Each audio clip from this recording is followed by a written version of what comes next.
എല്ലാ കൂട്ടുകാർക്കും നല്ലൊരു ദിവസം ആശംസിച്ചുകൊണ്ട് മാമ്പഴത്തിന്റെ പുതിയ വീഡിയോയിലേക്ക് സ്വാഗതം. നമുക്ക് നേരെ അബിയുടെയും ജാനകിയുടെ ഇന്നത്തെ നല്ലൊരു വിശേഷം കണ്ടാലോ. അങ്ങനെ ഇന്നത്തെ വിശേഷത്തിൽ കല്യാണം മുടങ്ങി കഴിഞ്ഞപ്പോ തന്നെ ആകപ്പെടെ പ്രാന്ത് പിടിച്ച അവസ്ഥയായിപ്പോയി അപർണയ്ക്ക് സഹിക്കാൻ പറ്റുന്ന കാര്യമല്ല. പിന്നീട് തമ്പിയോട് പറഞ്ഞു, എന്ത് കാണാനാ അച്ഛ അവിടെ നിൽക്കുന്നത്? ബാ, നമ്മളെ എല്ലാരും അപമാനിച്ചല്ലേ ഇവിടെ വെച്ച, ഈ അപമാനം സഹിച്ച് ഇനി ഇവിടെ നിൽക്കണോന്ന് ചോദിക്കുക. പിന്നീട് പറഞ്ഞു, ഒരിക്കലും ഞങ്ങൾ സഹിക്കാനും പൊറുക്കാനും പോകുന്നില്ല, എന്ത് ഞങ്ങൾ കാണിച്ചു തരാം എന്നും പറഞ്ഞുകൊണ്ട് അങ്ങനെ തമ്പീനെയും കൂട്ടിക്കൊണ്ട് അപർണ അവിടെ നിന്നും കൂടെ ഇറങ്ങി പോവാണ്.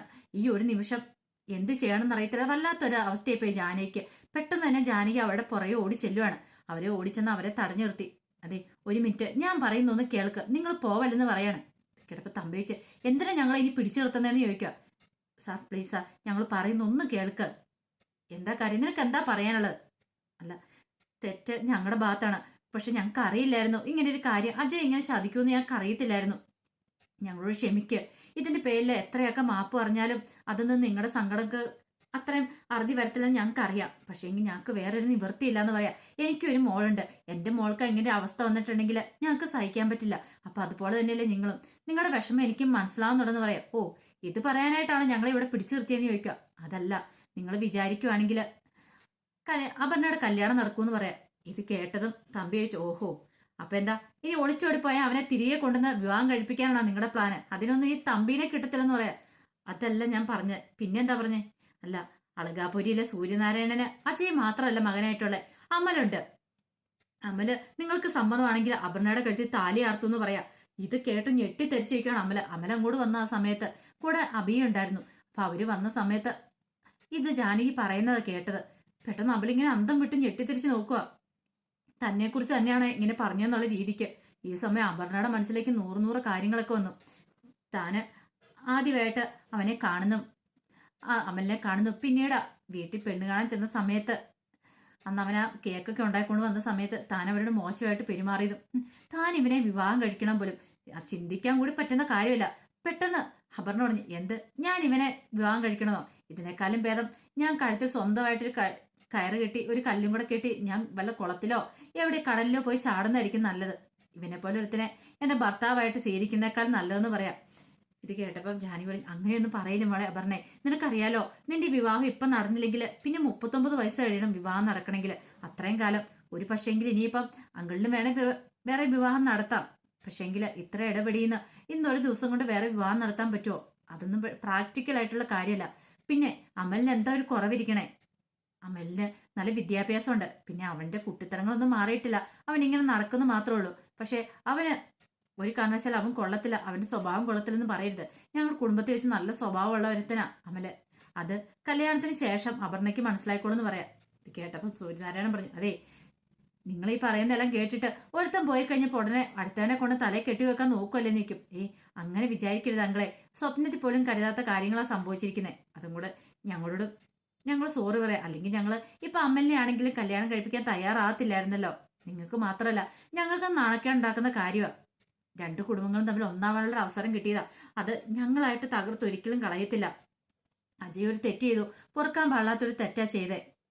പക്ഷേങ്കിൽ അതിന്റെ പേരിൽ രണ്ടു കുടുംബങ്ങളും വീണ്ടും ഇനി അടിച്ചു പിരിയുന്ന കാണാൻ, അതല്ലെങ്കിൽ അത് കണ്ട് സഹിക്കാൻ പറ്റില്ലാത്തതുകൊണ്ടാ പറയണേന്ന് പറയാം.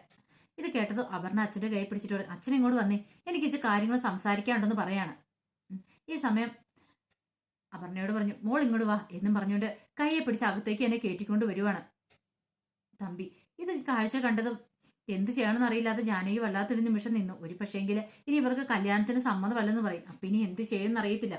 അങ്ങനെ മുറിയിലേക്ക് വന്നു കഴിയുമ്പോൾ തമ്പി പറഞ്ഞു, മോളെ ഒന്നുകൂടെ ഒന്ന് ആലോചിച്ചിട്ട് പോരെ. അച്ഛൻ ഇത് എന്തറിഞ്ഞിട്ടാ അവനെ ഞാൻ വിവാഹം കഴിക്കാനോ? അവന്റെ പേര് കേൾക്കുമ്പോൾ തന്നെ എനിക്ക് അറപ്പാ. അച്ഛനറിയാലോ ഞാൻ അത്രമാത്രം അവനെ വെറുക്കുന്നുണ്ട്. മോളെ, അച്ഛൻ പറയുന്നത് കേട്ട് അച്ഛൻ കൂടുതലൊന്നും പറയണ്ട, എന്ത് വേണം പറഞ്ഞു, പക്ഷെ അവനെ വിവാഹം കഴിക്കാൻ മാത്രം പറയല്. അതല്ല മോളെ, നീ ഒന്ന് ആലോചിച്ച് നോക്കിയേ. ഇപ്പൊ തന്നെ ആണെങ്കിലും സൂര്യനാരായണന് ഇതിനെക്കുറിച്ച് യാതൊരു അറിവില്ല, ആ കുടുംബത്തിന് അറിവില്ലാന്ന് തോന്നേ. അല്ലെങ്കിൽ അജയ് ഇങ്ങനെ ഒളിച്ചോടി പോകുന്നതിനെ കുറിച്ച് അറിവുണ്ടായിരുന്നെങ്കിൽ ഒരിക്കലും അവരെ വിവാഹപന്തലിലേക്ക് വരത്തില്ലായിരുന്നു. അത് മാത്രമല്ല, അമലിനെ വിവാഹം കഴിക്കാനായിട്ട് പറയണ സമയത്ത് അമലിന്റെ മുഖം ശ്രദ്ധിച്ചായിരുന്നോ? അവൻ അപ്പോഴാ ആ കാര്യത്തെക്കുറിച്ച് അറിയുന്നതന്നെ അവന്റെ മുഖത്തൊരു ഞെട്ടലായിരുന്നു. ഒരു കാര്യം ഉറപ്പിക്കാം, അവർക്ക് അജയ് ഒളിച്ചോടി പോയ കാലത്ത് യാതൊരു ബന്ധവുമില്ല. പക്ഷേങ്കിൽ ഇവിടെ തീരുമാനം എടുക്കേണ്ടത് നീയാണ്. ഞാൻ എന്റെ സ്വന്തം തീരുമാനം എടുത്തത് പിന്നീട് ഒരിക്കലും നീ പറയരുത്. ജീവിക്കേണ്ട ആള് നീയാണ്, അതുകൊണ്ട് നിനക്ക് ഇഷ്ടമുള്ള തീരുമാനം എടുക്കാം. അച്ഛൻ അതിനോടൊപ്പം ആയിരിക്കും എന്ന് പറയാം. ഇത് കേട്ടപ്പോൾ അപർണ പറഞ്ഞു, അച്ഛൻ എന്തൊക്കെ പറഞ്ഞാലും ശരി, എന്റെ തീരുമാനം ഇനി മാറ്റാൻ പോകുന്നില്ലെന്ന് പറയാം. പെട്ടെന്ന് അപർണ്ണയുടെ അമ്മ പറഞ്ഞു, മോളെ നീ ഇങ്ങനെയൊന്നും പറയില്ല, അവൻ നല്ലവനാ. എനിക്ക് അവനെ കണ്ടപ്പോൾ തന്നെ മനസ്സിലായിരുന്നു. അമലിനെ കണ്ടപ്പോൾ തന്നെ ഇച്ചിരി കുട്ടിത്തൊക്കെ ഉണ്ടെന്നേ ഉള്ളൂ, അതൊക്കെ മാറിക്കോളും. എല്ലാവരുടെയും ഇടപെടാനാണെങ്കിലും നല്ലൊരു ആൺകുട്ടിയല്ലേ എന്നെ. നിനക്ക് അവനെ പോലെ ഒരു പയ്യനെ ഇനി പെട്ടെന്ന് കിട്ടുമോ? അല്ലെങ്കിൽ തന്നെ നീ ഒന്ന് ഓർത്തു നോക്കിയേ നിന്റെ ജാതകത്തിൽ പറഞ്ഞിട്ടുള്ള കാര്യം. എല്ലാവരും ഈ ജാതകത്തെ തൂങ്ങിയാണ് കിടക്കണേ. ആ ജ്യോതിഷം എന്തേലും കള്ളത്തരം പറഞ്ഞു വെച്ചോണ്ട് ഈ സമയം അപർണയുടെ അമ്മ പറഞ്ഞു, അങ്ങനെ പറയാൻ നീയ ജ്യോതിഷം കള്ളോ അല്ല, അയാൾ കള്ളോ ഒന്നും പറഞ്ഞ അല്ല, സത്യമായിട്ടുള്ള കാര്യം. 39 വയസ്സ് വരെ നീ ഇങ്ങനെ വെറുതെ നിൽക്കേണ്ട വരും കല്യാണം കഴിക്കാൻ പറ്റാതെ. ഇത് കേട്ടപ്പം പെട്ടെന്ന് തമ്പി പറഞ്ഞു, ഇനി ഒരു 15 വർഷക്കാലം കൂടെ നീ നിൽക്കേണ്ട വരും, എനിക്ക് കല്യാണമൊന്നും നടക്കില്ല. നീ ഒന്ന് ആലോചിച്ച് നോക്കിയേ. പിന്നെ അമലിന് എന്താ കുഴപ്പം? അവന് വിദ്യാഭ്യാസം ഉണ്ടല്ലോ, അതോർത്ത് നീ പേടിക്കണ്ട. നിന്റെ സ്റ്റാൻഡേർഡിനൊത്ത ഓരോരുത്തൻ തന്നെ അവനെന്ന് പറയാണ്. പിന്നെ മോളൊരു കാര്യം വിചാരിക്കണം, ഇപ്പൊ ഞാൻ ഇങ്ങോട്ട് കയറി നമ്മളിങ്ങോട്ട് വന്നു. ഈ സമയം ഇങ്ങോട്ട് കയറി വന്നപ്പോൾ എല്ലാവരും വിചാരിക്കും നമ്മൾക്ക് കല്യാണത്തിന് സമ്മതമായിട്ടായിരിക്കും നമ്മൾ വന്നേന്ന്. ഇനിയിപ്പോൾ അവരോട് പോയി സമ്മതമല്ലെന്ന് പറഞ്ഞിട്ടുണ്ടെങ്കിൽ അവരെങ്ങനെ ഉൾക്കൊള്ളുമെന്ന് അറിയത്തില്ല. അത് മാത്രമല്ല അമലിന്റെ കാര്യം അറിയത്തില്ല. അമൽ ഒരു പക്ഷെ നിന്നെ ഇഷ്ടമില്ലാന്നോ മറ്റോ പറഞ്ഞിട്ടുണ്ടെങ്കിൽ അതോടുകൂടി തീർന്നു. നമ്മൾ രണ്ടാമത് നാണം കണ്ടത് വരത്തില്ലേ? മോളൊന്ന് ആലോചിച്ച് നോക്കാൻ പറയുകയാണ്. എന്ത് ചെയ്യണമെന്ന് അറിയില്ല അപർണയ്ക്ക്. ഈ സമയം അമലിന്റെ അടുത്ത് എല്ലാവരും കൂടി നിൽക്കുകയാണ്. അമലിനോട് പറഞ്ഞു, അമലെ ഞാൻ ഈ ഏട്ടത്തിൽ നിനക്ക് നല്ല കാര്യത്തിന് വേണ്ടിയല്ലേ എന്തും ചെയ്യത്തുള്ളൂ പറയത്തുള്ളൂ. ഞാൻ പറയുന്ന കാര്യം നീ ഒന്നും അനുസരിക്കുക. ഇല്ല ഏട്ടത്തി എന്തൊക്കെ പറഞ്ഞാലും ശരി, എനിക്ക് അവളെ വിവാഹം കഴിക്കാൻ സമ്മതമല്ലെന്ന് പറയാണ്. ഈ സമയം അഭി പറഞ്ഞു, നീ ആലോചിച്ചിട്ട് തീരുമാനം എടുത്താൽ മതി. കാരണം നിന്റെ ജീവിതമാണ്, നീയാണ് ജീവിക്കേണ്ടത്, ഒരു ആജീവനാന്തകാലം ജീവിക്കേണ്ട. അതുകൊണ്ട് നീ എടുത്തിയാടി ഒരു തീരുമാനം എടുക്കണ്ട. ഞങ്ങൾ ഇങ്ങനെയൊക്കെ പറഞ്ഞാലും നിന്റെ ഇഷ്ടത്തിന് നീ തീരുമാനം എടുത്താൽ മതി എന്ന് പറയണം. ആ സമയത്താണ് അപർണ ആ മുറിയുടെ ഫ്രണ്ടിലേക്ക് വന്നത്. പെട്ടെന്ന് ഹേമ പറഞ്ഞു, അതെ എന്താ മോനെ നീ അറിയാലോ 2 കുടുംബങ്ങൾ തമ്മിൽ തല്ലിപ്പിരിയുന്ന കാണാനാണോ നിനക്കിഷ്ടം? അതോ ഇനിയിപ്പം അറിയാലോ എന്തൊക്കെ പ്രശ്നങ്ങളോടെ ഇപ്പൊ കുടുംബം കടന്നു പോയിക്കൊണ്ടിരിക്കുന്നെന്ന്. നിന്റെ ചേട്ടൻ ചെയ്ത തെറ്റിന് അത് എത്ര വലിയ തെറ്റാന്നറിയോ? ചെറിയ തെറ്റൊന്നും അല്ല ചെയ്തേ. അതിന്റെ പേരിൽ ഇപ്പൊ 2 കുടുംബക്കാർ കിടന്ന് ഉരുകുക. നീ ആയിട്ട് ഇനി ആ ഉള്ള സന്തോഷം കൂടെ തല്ലിക്കെടുത്തല്ലെന്ന് പറയണം. സൂര്യനാരായണൻ വന്നിട്ട് പറഞ്ഞു, മോനെ ഒന്ന് സമ്മതിക്കടാ, അവള് നല്ല കുട്ടിയല്ലേ, അവൾക്ക് വിദ്യാഭ്യാസം ഉണ്ട്, പിന്നെ എന്താ കുഴപ്പമെന്ന് ചോദിക്കുക. ഇത് കേട്ടപ്പം അമല് പറഞ്ഞു, പിന്നെ അവൾക്ക് വിദ്യാഭ്യാസം ഉണ്ട്, ഇത്ര അഹങ്കാരം പിടിച്ചൊരു പെൺകുട്ടിനെ ഞാൻ മുമ്പ് കണ്ടിട്ടില്ലെന്ന് പറയാം. ഇത് കേട്ട് പുറത്തു നിന്ന് അപർണയ്ക്ക് അങ്ങോട്ട് ദേഷ്യം വന്നു. പക്ഷെ എന്തെങ്കിലും പറയാൻ പറ്റുമോ? പെട്ടെന്ന് ജാനകി പറഞ്ഞു, അതെ അഹങ്കാരം ഒന്നും ഉണ്ടായിട്ടില്ല, പക്ഷെങ്കിൽ നിനക്കറിയാലോ അതിപ്പോ കല്യാണത്തിന് മുമ്പല്ലേ, ഇപ്പൊ അജയ് കല്യാണം കഴിക്കാണ്ടിരുന്ന പെൺകുട്ടിയല്ലേ, അപ്പൊ നീ അജയുടെ അനിയത്തിയല്ലേ, അപ്പൊ അതിൻ്റെതായ ഒരു ഇതൊക്കെ കാണിച്ചെന്നുള്ളൂ. പക്ഷെ നാളെ നീ ആ ഭർത്താവാൻ പോകുന്ന ആളെന്ന് അറിഞ്ഞിട്ടുണ്ടെങ്കിൽ അവൾ അങ്ങനെയൊന്നും പെരുമാറത്തില്ല, ഒരഹങ്കാരം കാണിക്കത്തില്ലെന്ന് പറയാം. ഈ സമയം അപർണ പുറത്തുനിന്ന് മനസ്സിൽ പറയാം, എന്റെ സ്വഭാവം നീയൊക്കെ ശരിക്കും പഠിക്കാൻ പോകുന്നുള്ളൂ, ആരായി അപർണ എന്ന് കാണിച്ചു തരാന്ന്. ഈ സമയം അമല് പറഞ്ഞു, എന്തൊക്കെ പറഞ്ഞാലും ശരി എനിക്ക് സമ്മതമല്ല, എന്നെ ആരും നിർബന്ധിക്കണ്ടെന്ന് പറയാം. എല്ലാം കേട്ട് കഴിഞ്ഞപ്പോൾ ജാനകിക്ക് വല്ലാത്ത വിഷമമായി.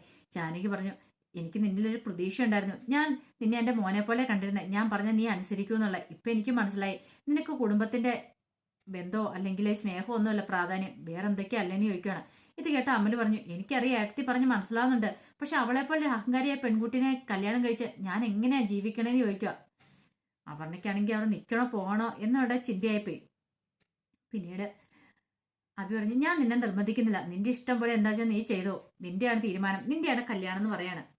അതിനുശേഷം അപർണ നേരെ അച്ഛൻ്റെ തമ്പിയുടെ അടുത്തേക്ക് ചെല്ലുവാണ്.